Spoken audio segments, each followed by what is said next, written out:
Welcome to the deep dive. Today, we're tackling a topic that, well, it might feel a bit strange at first glance. We're looking at how technology, specifically AI, sort of connects with soul-centered work. Things like conscious coaching. Exactly. And we're drawing insights from some excerpts. The source is titled Conscious Coaching, AI for Soul-Centered Marketing. Right, that's the one. And our mission really is to unpack what this source is getting at. How can conscious coaches use these AI tools?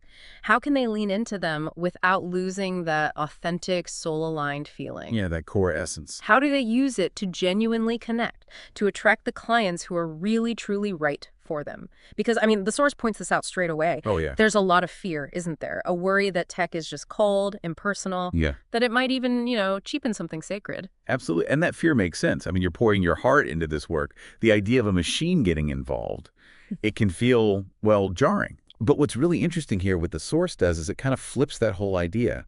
It argues AI doesn't have to be cold. It doesn't have to take the heart out of it. Right. It can actually be an ally, a powerful one, even for getting your authentic message out there. An ally. Okay, but how? That's the big question, isn't it? How does AI help you connect on a soul level or feel more authentic? Seems like a paradox.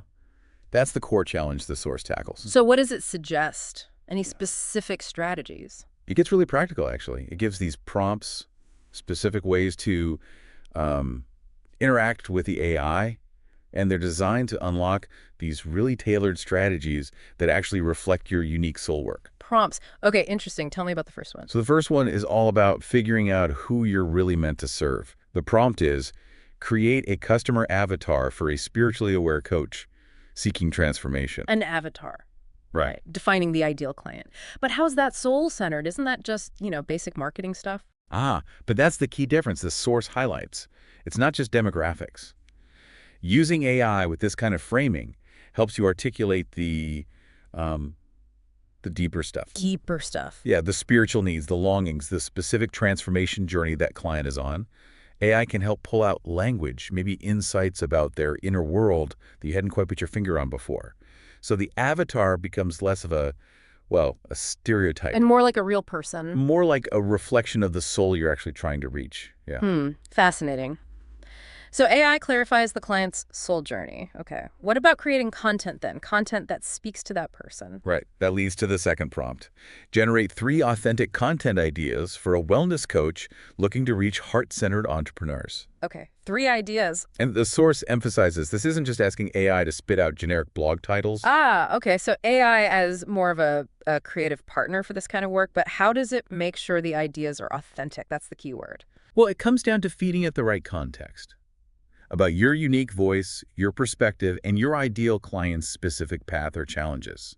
The insight is AI can synthesize that. Synthesize it. Yeah, pull it together to suggest ideas that genuinely resonate. It bridges that gap between, say, technical marketing needs and that heart-centered connection. It helps you brainstorm things that feel true to you, but also really relevant to them. I see. So it's not AI doing the writing for you. No, not at all. It's helping you discover ideas that feel right, aligned. Okay. And the third prompt. The third one focuses on attracting those clients. Craft a lead magnet that attracts conscious clients seeking holistic transformation. A lead magnet. Right. That's the free thing, like an ebook or guide you offer for contact details usually. How does AI make that soul-centered? So the source suggests AI can help you build something that speaks directly to that deep longing we talked about earlier. Okay. Imagine using AI to help outline maybe a mini guide on unlocking spiritual blocks to abundance, or even crafting the structure for a guided meditation script. Right. It's using the tool to structure and phrase something that positions you as a real guide on their soul journey, not just, another service provider. Creating tools that connect deeply. So pulling it together, the source is basically arguing these aren't just marketing tricks. They're AI-enabled strategies that actually help conscious coaches be more authentic. Exactly. And attract clients who are genuinely the right fit because the messaging speaks right to the soul. Precisely. It frames AI as a tool to, enhance your purpose-driven work, making it easier to find and connect with your ideal clients and build a practice from that authentic place. And the source doesn't just leave it there, does it? It points towards ways to actually implement this? It does, yeah. It mentions a live workshop, focusing on things like healing money blocks, connecting business strategy back to the coach's own spiritual path, Hmm. integrating the strategy with the inner work. Right, bringing it all together. And it encourages interaction too, right? Asking you, the listener, about your experiences.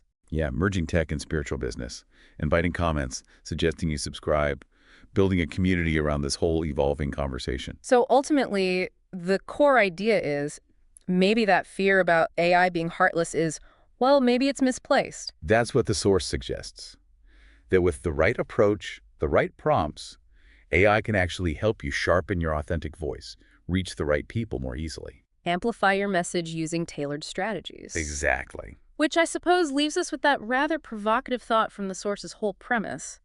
If technology can be used to craft messages that speak to someone's soul, that connect on that deep level, does that change how we think about tech itself? Mm. And maybe even how we think about connection, especially in this digital age. Yeah, definitely something to think about until our next deep dive.